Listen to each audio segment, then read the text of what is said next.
Vice President Harris, I'll let you respond. So Donald Trump has no plan for you.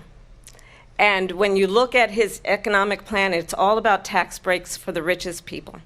I am offering what I describe as an opportunity economy, and the best economists in our country, if not the world, have reviewed our relative plans for the future of America. What Goldman Sachs has said is that Donald Trump's plan would make the economy worse, mine would strengthen the economy. What the Wharton School has said is Donald Trump's plan would actually explode the deficit. 16 Nobel laureates have described his economic plan as something that would increase inflation and by the middle of next year would invite a recession. You just have to look at where we are and where we stand on the issues. And I'd invite you to know that Donald Trump actually has no plan for you because he is more interested in defending himself than he is in looking out for you. That's just a soundbite. They gave her that to say.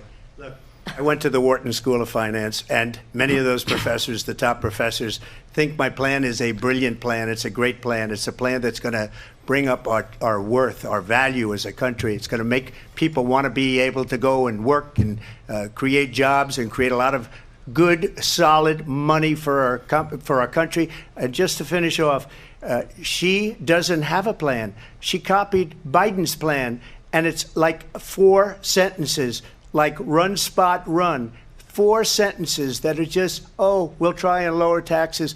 She doesn't have a plan. Take a look at her plan. She doesn't have a plan. Mr. President, I do want to drill down on something you both brought up.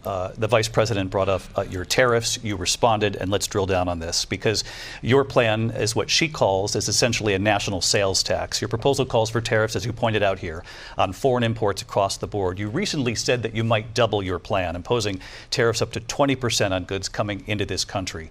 As you know, many economists say that with tariffs at that level, costs are then passed on to the consumer. Vice President Harris has argued it'll mean higher prices on gas, food, clothing, medication, arguing it costs the typical family nearly $4,000 a year. Do you believe Americans can afford higher prices because of tariffs? They're not going to have higher prices. What's going to have, and who's going to have higher prices, is China and all of the countries that have been ripping us off for years. I was the only president ever. China was paying us hundreds of billions of dollars, and so were other countries. And, you know, if she doesn't like them, they should have gone out and they should have immediately cut the tariffs. But those tariffs are there 3.5 years now under their administration. We are going to take in billions of dollars, hundreds of billions of dollars. I had no inflation, virtually no inflation. They had the highest inflation perhaps in the history of our country, because I've never seen a worse period of time. People can't go out and buy cereal or bacon or eggs or anything else. The people of our country are absolutely dying with what they've done. They've destroyed the economy. And all you have to do is look at a poll. The polls say 80 and 85 and even 90% that the Trump economy was great, that their economy was terrible. Vice President Harris, I do want to ask for your response, and you heard what the president said there, because the Biden administration did keep a number of the Trump tariffs in place. So how do you respond? Well, let's be clear that the Trump administration resulted in a trade deficit, one of the highest we've ever seen in the history of America. He invited trade wars. You want to talk about his deal with China? What he ended up doing is, under Donald Trump's presidency, he ended up selling American chips to China to help them improve and modernize their military, basically sold us out, when a policy about China should be in making sure the United States of America wins the competition for the 21st century, which means focusing on the details of what that requires, focusing on relationships with our allies, focusing on investing in American-based technology so that we win the race on AI, on quantum computing, focusing on what we need to do to support America's workforce so that we don't end up having on the short end of the stick in terms of workers' rights. But what Donald Trump did, let's talk about this, with COVID, is he actually thanked President Xi for what he did during COVID. Look at his tweet. Thank you, President Xi, exclamation point, when we know that Xi was responsible for lacking and not giving us transparency about the origins of COVID. President Trump, I'll let you respond. First of all, they bought their chips from Taiwan. We hardly make chips anymore because of philosophies like they have and policies like they have. I don't say her because she has no policy. Everything that she believed 3 years ago and 4 years ago is out the window. She's going to my philosophy now. In fact, I was going to send her a MAGA hat. She's gone to my philosophy. But if she ever got elected, she'd change it. And it will be the end of our country.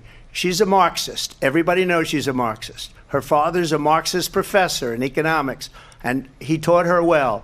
But when you look at what she's done to our country, and when you look at these millions and millions of people that are pouring into our country monthly, where it's, I believe, 21 million people, not the 15 that people say, and I think it's a lot higher than the 21.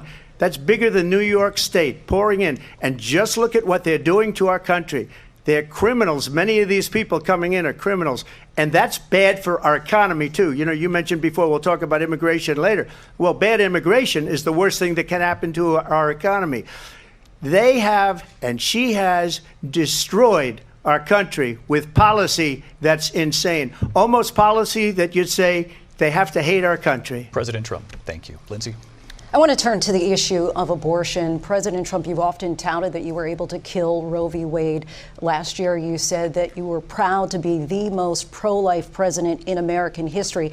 Then last month, you said that your administration would be great for women and their reproductive rights. In your home state of Florida, you surprised many with regard to your 6-week abortion ban because you initially had said that it was too short. And you said, quote, I'm going to be voting that we need more than 6 weeks. But then the very next day, you reversed course and said you would vote to support the 6-week ban. Vice President Harris says that women shouldn't trust you on the issue of abortion because you've changed your position so many times. Therefore, why should they trust you? Well, the reason I'm doing that vote is because the plan is, as you know, the vote is, they have abortion in the 9th month.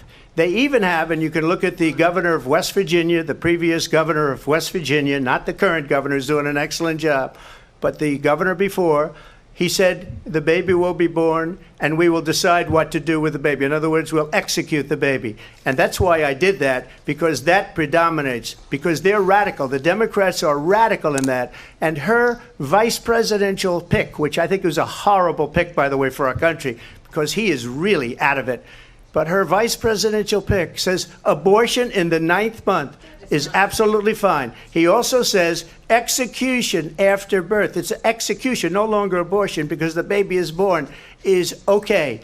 And that's not okay with me, hence the vote. But what I did is something for 52 years. They've been trying to get Roe v. Wade into the states. And through the genius and heart and strength of 6 Supreme Court justices, we were able to do that. Now, I believe in the exceptions for rape, incest, and life of the mother. I believe strongly in it. Ronald Reagan did also. 85% of Republicans do. Exceptions. Very important. But we were able to get it, and now states are voting on it. And for the first time, you're going to see, look, this is an issue that's torn our country apart for 52 years. Every legal scholar, every Democrat, every Republican, liberal, conservative, they all wanted this issue to be brought back to the states where the people could vote. And that's what happened. Now, Ohio, the vote was somewhat liberal. Kansas, the vote was somewhat liberal, much more liberal than people would have thought. But each individual state is voting. It's the vote of the people now. It's not tied up in the federal government. I did a great service in doing it. It took courage to do it. And the Supreme Court had great courage in doing it. And I give tremendous credit to those 6 justices. Vom publica dezbaterea dintre Donald Trump și Kamala Harris în mai multe segmente, pe măsură ce echipa noastră finalizează traducerile. Abonează-te la Jurnalinfo și rămâi conectat pentru actualizări continue.